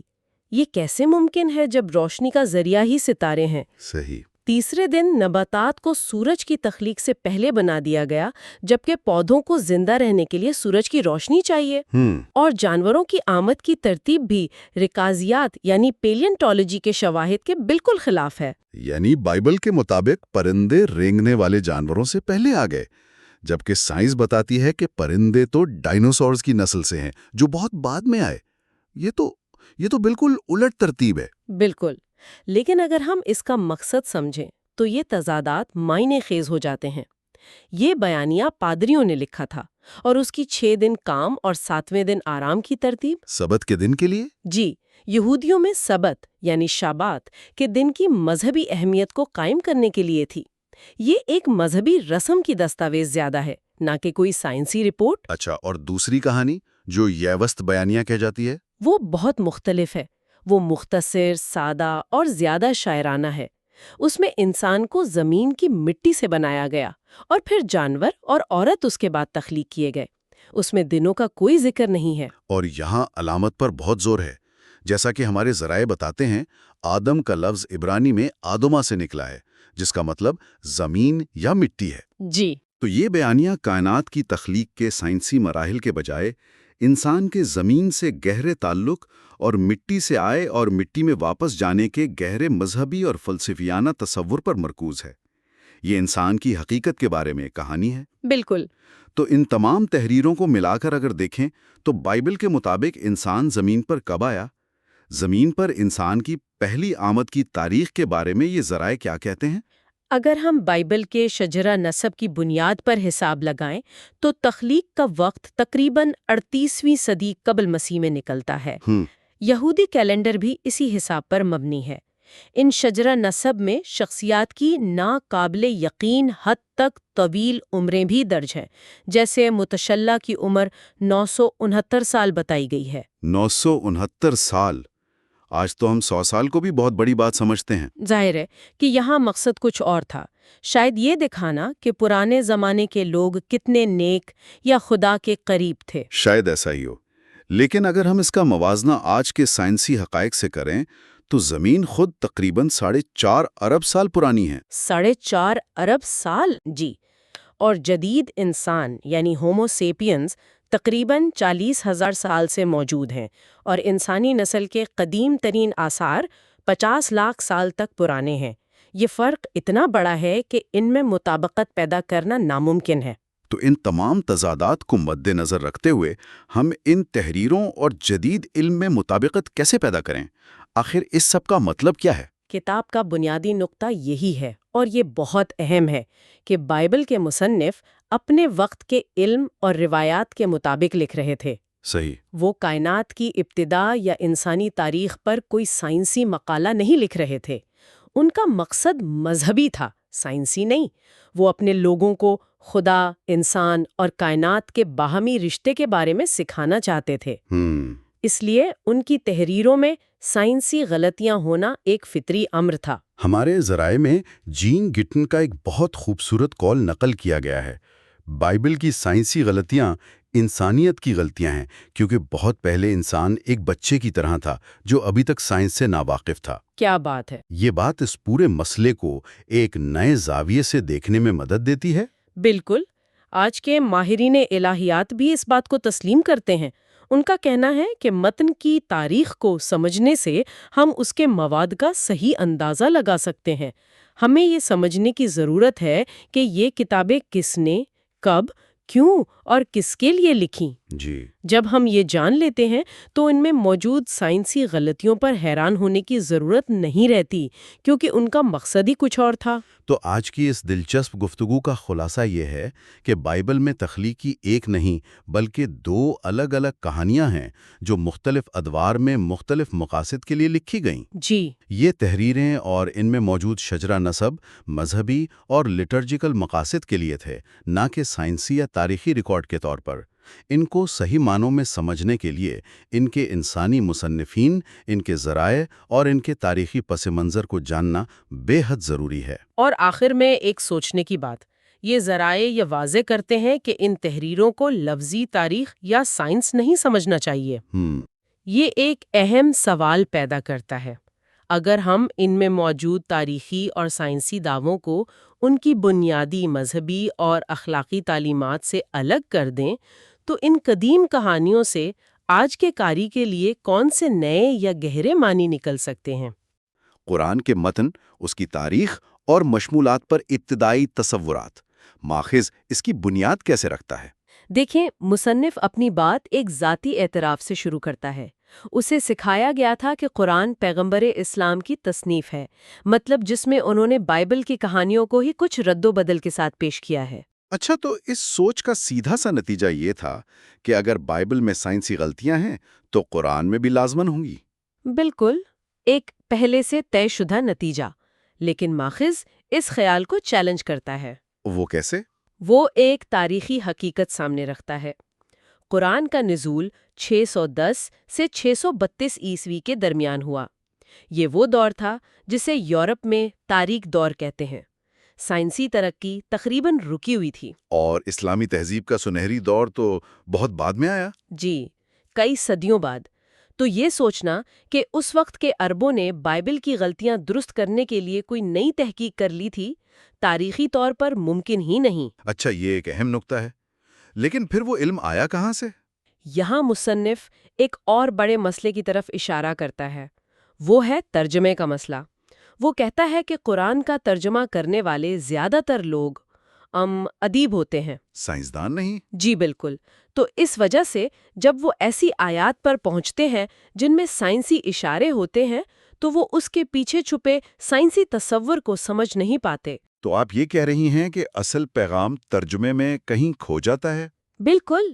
مصنف کا دعویٰ ہے کہ جب اس نے خود عربی سیکھی تو اس پر کچھ آیات کے ایسے معنی کھلے جو پہلے پوشیدہ تھے۔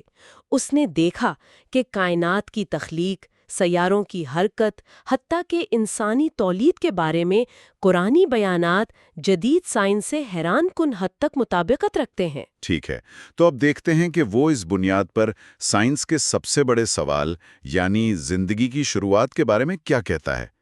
تو آئیے حصہ 2، زندگی کی ابتدا اور بقا پر بات کرتے ہیں۔ اس موضوع پر ماخذ کا مرکزی نقطہ کیا ہے؟ ماخذ سیدھا سورۃ الانبیاء کی آیت 30 کا حوالہ دیتا ہے۔ ہم نے ہر جاندار چیز کو پانی سے پیدا کیا۔ یہ بظاہر ایک سادہ سا جملہ ہے، لیکن مصنف کہتا ہے کہ اس کے دو گہرے سائنسی مفہوم ہیں۔ وہ کیا ہیں؟ پہلا تو یہ کہ زندگی کی ابتدا ہی پانی میں ہوئی، جو کہ آج ایک مسلمہ سائنسی حقیقت ہے۔ کہ زمین پر زندگی سمندروں میں شروع ہوئی۔ جی، اور دوسرا یہ کہ ہر زندہ خلیے کا بنیادی جز پانی ہی ہے۔ پانی کے بغیر زندگی کا تصور ہی ناممکن ہے۔ یہ بات تو بہت دلچسپ ہے نا، کیونکہ آج بھی جب سائنسدان کسی دوسرے سیارے پر زندگی ڈھونڈتے ہیں تو سب سے پہلی چیز پانی ہی ہوتی ہے۔ بالکل یہی بات ہے۔ ماخذ یہ بھی بتاتا ہے کہ قرآن میں ماں یعنی پانی کا لفظ مختلف سیاق و سباق میں استعمال ہوا ہے۔ کہیں یہ بارش کے پانی کی طرف اشارہ کرتا ہے جس سے پودے اگتے ہیں، اور وہیں پودوں کے جوڑوں کا بھی ذکر ہے، جو پودوں میں نر اور مادہ کے وجود کی طرف ایک واضح اشارہ ہے۔ اور جانوروں کے بارے میں؟ سورت النور کی آیت 45 میں کہا گیا کہ اللہ نے ہر جانور کو پانی سے پیدا کیا۔ یہاں مصنف کے مطابق پانی کا مطلب نطفہ بھی ہو سکتا ہے۔ تو خلاصہ یہ ہے کہ قرآن کے بیانات اس دور کی دیومالائی کہانیوں سے بالکل مختلف تھے۔ یہ تو ہو گئی عمومی زندگی کی بات۔ اب آتے ہیں انسان کی تخلیق کے پیچیدہ موضوع کی طرف۔ حصہ 3، انسان کی ابتدا اور وقت کے ساتھ انسانی شکل کی تبدیلیاں۔ اس بارے میں ماخذ کا کیا کہنا ہے؟ ماخذ اس موضوع کو دو حصوں میں دیکھتا ہے، ایک روحانی اور دوسرا مادی۔ روحانی پہلو یہ ہے کہ انسان کو زمین سے اگایا گیا اور وہ مرنے کے بعد اسی میں لوٹ جائے گا۔ اور مادی پہلو؟ وہ تو زیادہ تکنیکی ہوگا۔ جی، اور وہی بات دلچسپ ہو جاتی ہے۔ ماخذ بتاتا ہے کہ قرآن انسان کی تخلیق کے لیے صرف مٹی کا لفظ استعمال نہیں کرتا، بلکہ مختلف الفاظ استعمال کرتا ہے، تراب، طین اور سلسال۔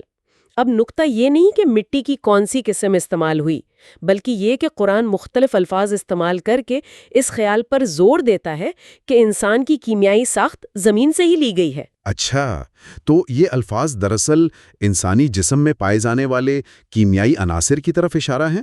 بالکل، اور اس سے بھی گہری بات سلالۃ من طین یعنی مٹی کے جوہر کا تصور ہے۔ سلالہ کا مطلب ہے کسی چیز سے نکالا گیا خلاصہ۔ یعنی زمین سے کچھ خاص ضروری عناصر چنے گئے؟ صحیح۔ اب آتے ہیں انسانی شکل کی تبدیلیوں کی طرف۔ یہ ایک بہت متنازع موضوع ہے نا؟ جی بالکل۔ یعنی پھر کے لفظ پر بہت زور دیتا ہے۔ اس کا مطلب ہے کہ تخلیق اور صورت گری دو الگ الگ مراحل ہیں۔ ایک منٹ رکیں، کیا اس کا مطلب یہ ہے کہ انسان کو پہلے کسی اور شکل میں پیدا کیا گیا اور بعد میں موجودہ شکل دی گئی؟ یہ تو ایک بہت بڑا دعویٰ ہے۔ ماخذ اسی طرف اشارہ کرتا ہے۔ ایک اور آیت سورت نوح کی آیت 14 کہتی ہے، اس نے تمہیں مرحلوں میں پیدا کیا۔ عربی لفظ اتوار ہے جس کا مطلب ہے مراحل یا سٹیجز۔ پرانے مفسرین نے تو اسے رحم مادر میں بچے کی نشوونما سمجھا تھا۔ جی، لیکن ماخذ کہتا ہے کہ اس کا مفہوم بہت وسیع ہو سکتا ہے، اور یہ وقت کے ساتھ ساتھ لاکھوں سالوں میں انسانی نسل میں آنے والی تبدیلیوں کا حوالہ بھی ہو سکتا ہے۔ لیکن یہ ایک بات نازک معاملہ ہے۔ کیا یہ تشریحات جدید سائنسی علم کو زبردستی قدیم متن پر تھوپنے کی کوشش نہیں؟ یہ ایک بہت اہم سوال ہے، اور ماخذ یہاں ایک بہت واضح لکیر کھینچتا ہے۔ وہ کہتا ہے کہ اس کا مطلب ہرگز یہ نہیں کہ انسان بندر سے بنا ہے۔ وہ ڈارون کے اس نظریے کو ناقابل قبول قرار دیتا ہے، اچھا، بلکہ اس کا اشارہ ان تبدیلیوں کی طرف ہے جو وقت کے ساتھ انسانی شکل میں رونما ہوئیں، جن کی تصدیق آج پیلیونٹولوجی کرتی ہے۔ یہ انسانی نو کے اندر ہونے والی تبدیلیوں کی بات ہے۔ ٹھیک ہے، تو اگر انسانی شکل میں وقت کے ساتھ تبدیلیاں آئیں تو ان تبدیلیوں کا میکینزم کیا تھا؟ حصہ 4، انسانی تولید، نسل میں تبدیلیوں پر اس کے اثرات۔ یہ اس بحث کا شاید سب سے حیران کن حصہ ہے۔ ماخذ کہتا ہے کہ ان بڑی تبدیلیوں کا انجن دراصل وہ چھوٹا سا عمل ہے جسے ہم تولید کہتے ہیں۔ وہ کہتا ہے کہ 7ویں صدی میں تولید کے بارے میں علم خرافات سے بھرا ہوا تھا، لیکن قرآن کی تفصیلات حیران کن طور پر جدید ہے۔ وہ 4 اہم نکات پر بات کرتا ہے۔ آئیے ایک ایک کر کے ان پر بات کرتے ہیں۔ پہلا نکتہ کیا ہے؟ پہلا نکتہ ہے تولیدی مائع کی قلیل مقدار۔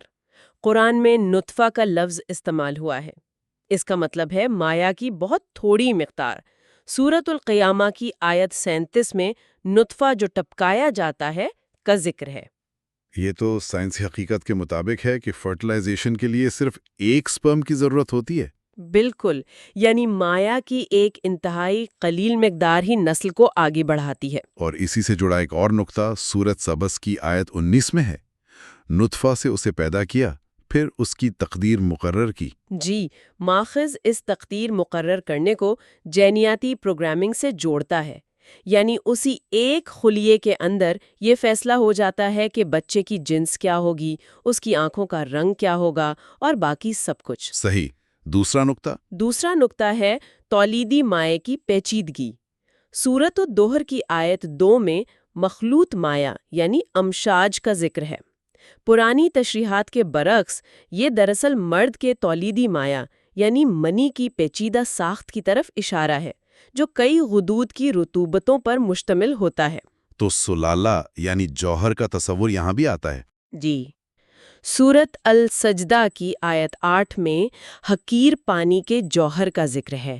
یہ اس پیچیدہ مائع میں سے نکالے گئے فعال جز یعنی اسپرم کی طرف اشارہ ہے۔ اچھا، یہ تو دونوں نکات ہو گئے۔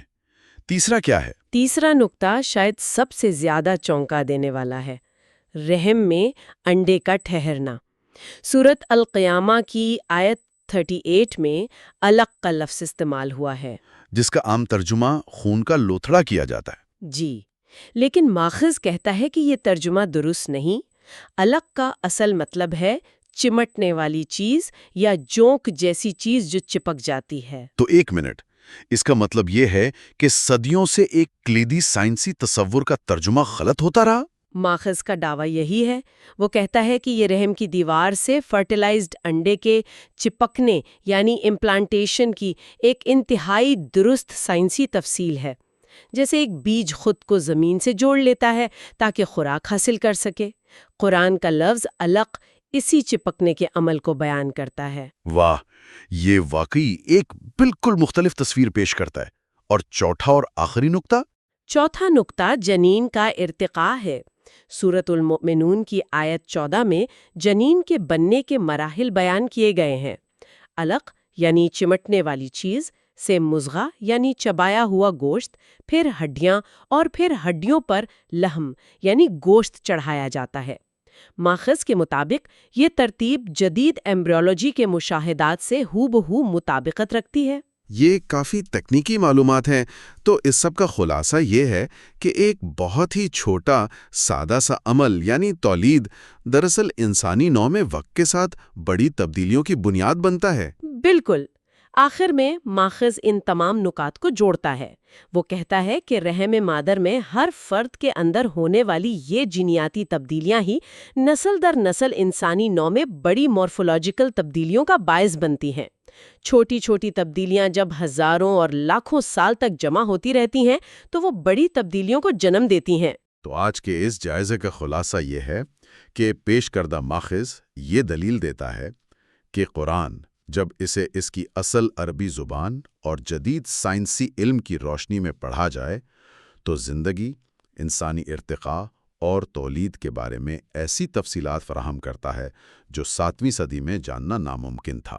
اور یہی بات ہمیں ایک گہرے سوال پر سوچنے پر مجبور کرتی ہے۔ ماخذ کا بنیادی نقطہ اس قدیم متن اور جدید سائنس کے درمیان ہم آہنگی پر ہے۔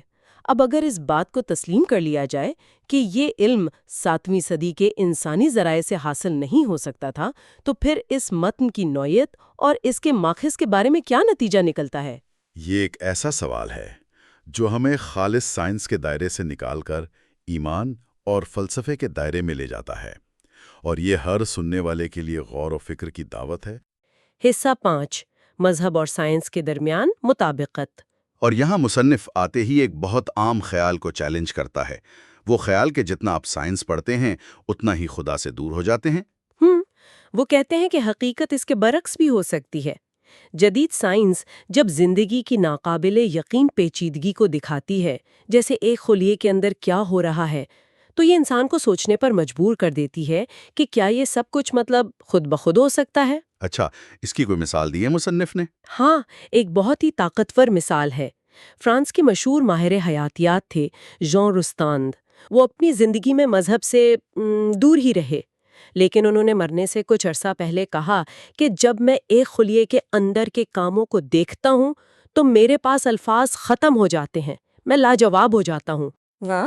تو یہ وہ مقام ہے جہاں سائنس انسان کو حیرت میں مبتلا کر دیتی ہے، اور مصنف کا نقطہ یہ ہے کہ یہی حیرت، یہی عاجزی ایمان کی طرف پہلا قدم بھی ہو سکتی ہے۔ تو بنیادی مسئلہ 19ویں صدی کا وہ ٹکراؤ ہے، خاص طور پہ ڈارون کے بعد، جب لگا کہ سائنس اور مذہب کی راہیں ہمیشہ کے لیے جدا ہو گئی ہیں۔ جی بالکل۔ اور مصنف کا طریقہ یہ ہے کہ وہ تینوں بڑے توحیدی مذاہب، یہودیت، عیسائیت اور اسلام کی کتابوں کو آج کی مستند سائنسی حقیقتوں کے سامنے رکھ کر دیکھتا ہے۔ ہاں، پرانے مفروضوں یا تشریحات کی بنیاد پر نہیں۔ اچھا، تو اگر مطابقت ممکن ہے تو پھر راستے میں رکاوٹیں کیا ہیں؟ اور یہ ہمیں اگلے حصے کی طرف لاتا ہے، جو ہے درپیش مشکلات۔ مصنف یہاں ڈارون کے زمانے کی بحثوں پر خاصی تنقید کرتا ہے۔ جی، اور اس کی تنقید بہت دلچسپ ہے۔ وہ کہتا ہے کہ اس وقت کی بحثیں سائنس سے زیادہ جذبات پر مبنی تھیں، خاص طور پر فطری انتخاب یعنی نیچرل سلیکشن کے نظریے پر۔ اچھا؟ مصنف کا کہنا ہے کہ یہ نظریہ ایسا ہی ہے جیسے آپ نے کبوتروں یا کتوں کی چند نسلوں کو اپنی مرضی سے افزائش کرتے دیکھا ہے، جسے مصنوعی انتخاب کہتے ہیں، اور پھر یہ دعویٰ کر دیا کہ کائنات میں زندگی کا پورا نظام اسی ایک اصول پر چل رہا ہے۔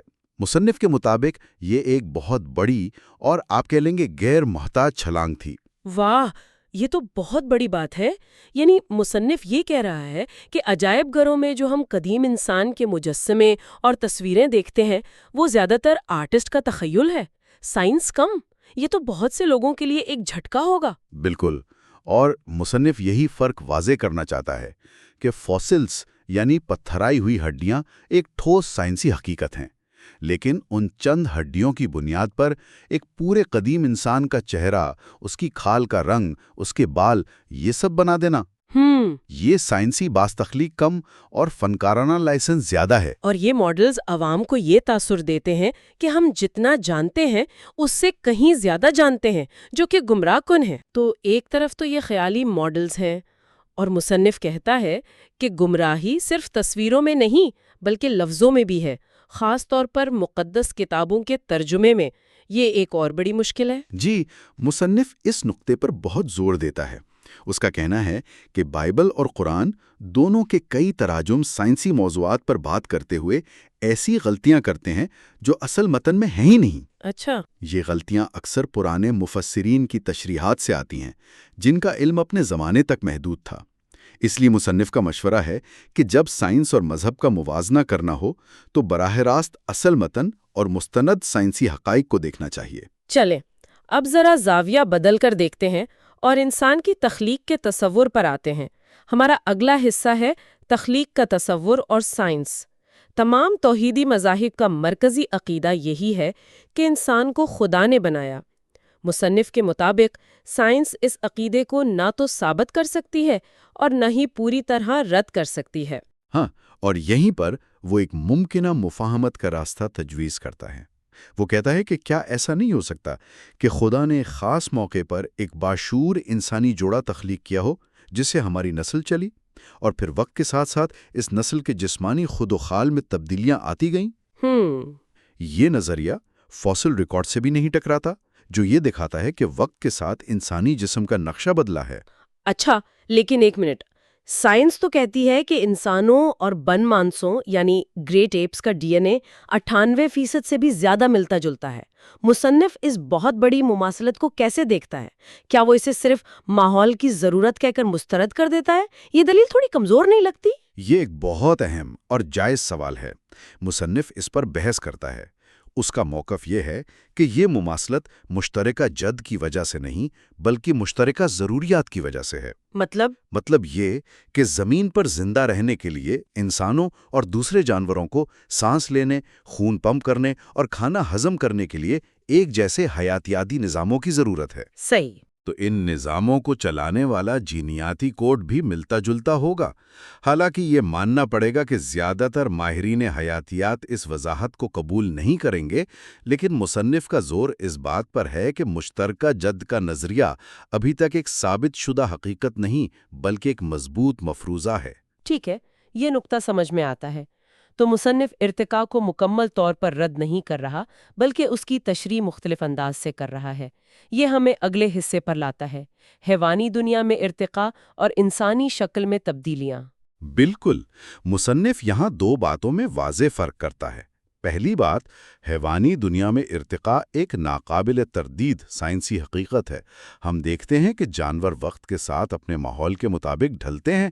دوسری بات، انسانی شکل میں بھی وقت کے ساتھ تبدیلیاں آئی ہیں۔ ان دونوں باتوں کو وہ مستند مانتا ہے۔ تو پھر مذہبی کتابوں سے تضاد کہاں پیدا ہوتا ہے؟ تضاد تشریح کا ہے۔ بائبل کی کتاب پیدائش میں لکھا ہے کہ جانور اپنی قسم کے مطابق بنائے گئے، جس سے یہ تاثر ملتا ہے کہ انواع یعنی سپیشیز ہمیشہ سے ایسی ہی ہیں، بدل نہیں سکتی۔ جو اس زمانے کا تصور تھا، جی، اس کے برعکس مصنف کہتا ہے کہ قرآن میں ایسے اشارے ملتے ہیں جو تخلیق کے بعد انسانی شکل میں آنے والی تبدیلیوں کی طرف اشارہ کرتے ہیں۔ اور ان تبدیلیوں کی سائنسی وضاحت کیا ہے؟ جدید جینیات۔ مصنف کے مطابق یہ تبدیلیاں نسل در نسل جینیاتی معلومات میں اضافے یا تبدیلی سے رونما ہوتی ہیں، اور یہ سارا عمل جنین یعنی ایمبریو کی سطح پر ہوتا ہے۔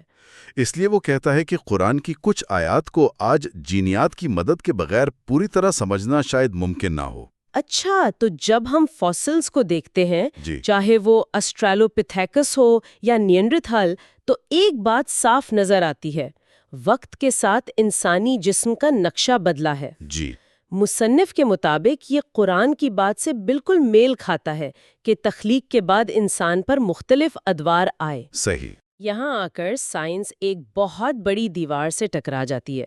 ہم یہ تو جانتے ہیں کہ زندگی کی کتاب یعنی ڈی این اے کیسے پڑھی جاتی ہے، لیکن سب سے بڑا سوال یہ ہے کہ یہ کتاب لکھی کس نے اور اس میں نئے ابواب کیسے شامل ہوتے گئے۔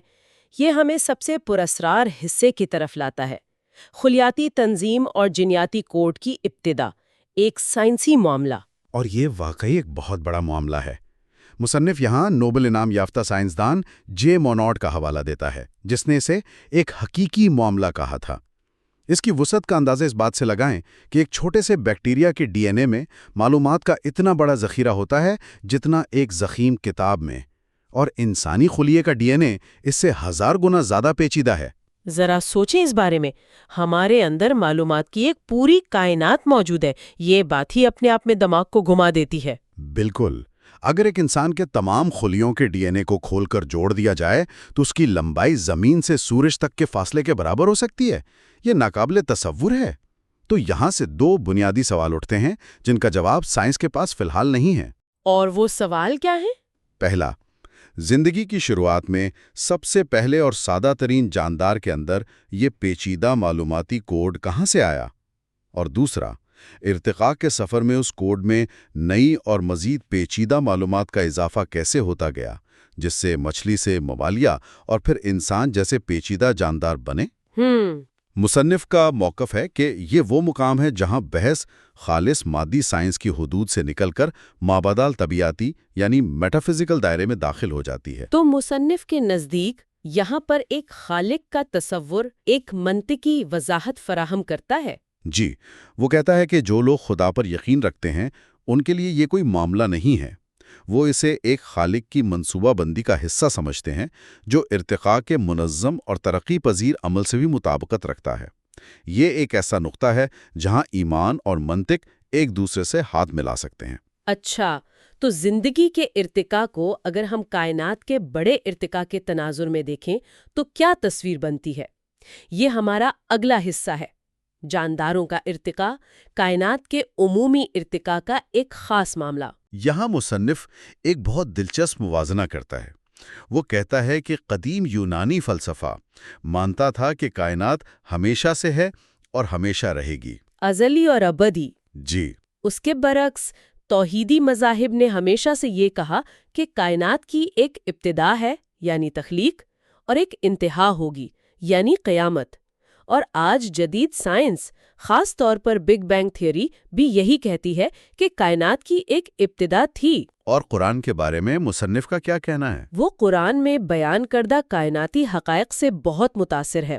مثلاً قرآن کا یہ کہنا کہ کائنات مراحل میں بنائی گئی، کہکشائیں ایک ابتدائی دھوئیں جیسے مادے سے الگ ہوئیں۔ اور سب سے بڑھ کر یہ کہ کائنات مسلسل پھیل رہی ہے۔ بالکل، یہ تمام باتیں آج کی جدید کاسمولوجی کی بنیاد ہے۔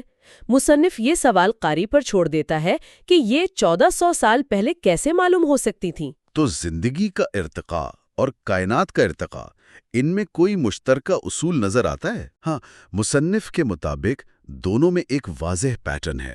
دونوں سادگی سے پیچیدگی کی طرف بڑھتے ہیں۔ ایٹم مل کر ستارے بناتے ہیں اور مالیکیولز مل کر خلیے بناتے ہیں، اور دونوں میں فنا کا تصور ہے۔ ستارے بھی مرتے ہیں اور جاندار بھی۔ اس وسیع اور منظم نظام کو دیکھتے ہوئے مصنف کا کہنا ہے کہ اسے محض اتفاق یا ضرورت کا نتیجہ قرار دینا غیر منطقی لگتا ہے۔ یہ ایک عظیم منصوبے کی طرف اشارہ کرتا ہے۔ تو ان تمام دلائل کے بعد ہم واپس اسی سوال پر آتے ہیں جہاں سے ہم نے شروع کیا تھا۔ یہ ہمارا آخری حصہ ہے، مذہب اور سائنس کے درمیان مطابقت۔ کیا یہ واقعی ممکن ہے؟ مصنف کا حتمی جواب ہے ہاں، بالکل ممکن ہے۔ وہ 19ویں صدی کے اس فرسودہ خیال کو رد کرتا ہے کہ مذہب صرف اندھے عقیدے کا نام ہے اور سائنس خالص عقل کا۔ اور یہ کہ دونوں ایک دوسرے کی ضد ہیں۔ جی، آج صورتحال بدل چکی ہے۔ سائنسی حقائق ہمیں مقدس کتابوں کے ان پہلوؤں کو سمجھنے میں مدد دے رہے ہیں جو پہلے ممکن نہ تھا، اور خود سائنس ہمارے سامنے ایسے سوالات کھڑے کر رہی ہے جن کا جواب خالص مادیت کے پاس نہیں ہے۔ عیسائیت کے حوالے سے اس مواد میں ایک اہم بات کا ذکر ہے۔ جی، دوسری ویٹیکن کونسل کا جو 1960 کی دہائی میں ہوئی، وہاں کیتھولک چرچ نے سرکاری طور پر یہ تسلیم کیا کہ بائبل کے عہد نامہ قدیم میں کچھ باتیں نامکمل اور پرانی ہو سکتی ہیں، جو اس دور کے کلچر کی عکاسی کرتی ہیں۔ یہ تو ایک بہت بڑا قدم تھا۔ جی، اور اس نے سائنس اور بائبل کے درمیان صدیوں پرانے تنازع کو کم کرنے میں بہت مدد دی۔ اور اسلام کے بارے میں کیا کہا گیا ہے؟ مصنف کہتا ہے کہ اسلامی دنیا میں یہ مسئلہ کبھی شدت سے رہا ہی نہیں، کیونکہ اسلام کی بنیاد ہی علم اور غور و فکر پر رکھی گئی ہے۔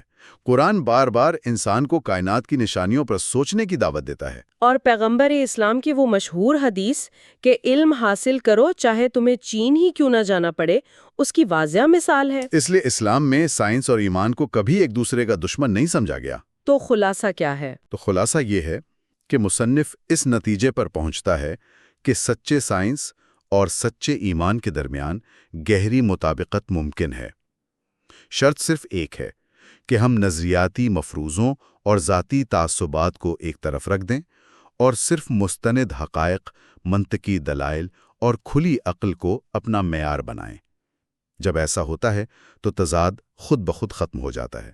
تو آج کی اس گہری گفتگو کا لب لباب یہ ہے کہ سائنس اور مذہب کے بیچ تصادم کا جو شور ہم سنتے ہیں، وہ شاید پرانی تشریحات اور نامکمل سائنسی نظریات کی بازگشت ہے۔ صحیح۔ اس مواد کے مطابق جب ہم مستند سائنسی حقائق اور مقدس کتابوں کے اصل متن پر توجہ دیتے ہیں تو تصادم کی جگہ ہاہنگی کی ایک خوبصورت تصویر ابھرتی ہے۔ بالکل۔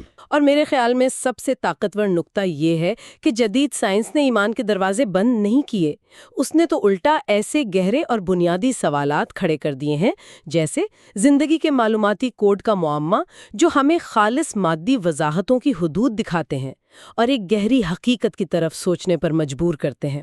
تو آخر میں ایک بڑی دلچسپ سوچ ابھرتی ہے۔ یہ مواد کہتا ہے کہ مذہب اور سائنس دونوں ایسی کتابیں ہیں جن کے معنی وقت اور علم کے ساتھ ساتھ گہرے ہوتے جاتے ہیں۔ اگر مذہبی کتابوں کی ہماری سمجھ نئے علم کی روشنی میں بہتر ہو سکتی ہے تو اس کا سائنسی کتابوں یعنی ہمارے موجودہ نظریات کے بارے میں کیا مطلب ہے؟ کیا وہ بھی پتھر پر لکیر ہیں یا وہ بھی مستقبل میں ایک زیادہ گہری اور مکمل تفہیم کے منتظر ہیں؟ اچھا، تو دوستو بس یہ تھی آج کی ویڈیو۔ یہاں پہ اب اس کا اختتام کرتے ہیں۔ اگر آپ کو یہ ویڈیو پسند آئی ہو تو لائک ضرور کریں، اپنے دوستوں کے ساتھ شیئر کریں اور علم کا ساتھی کو سبسکرائب کرنا نہ بھولیں۔ تعلیم کا آپ کا ہم سفر۔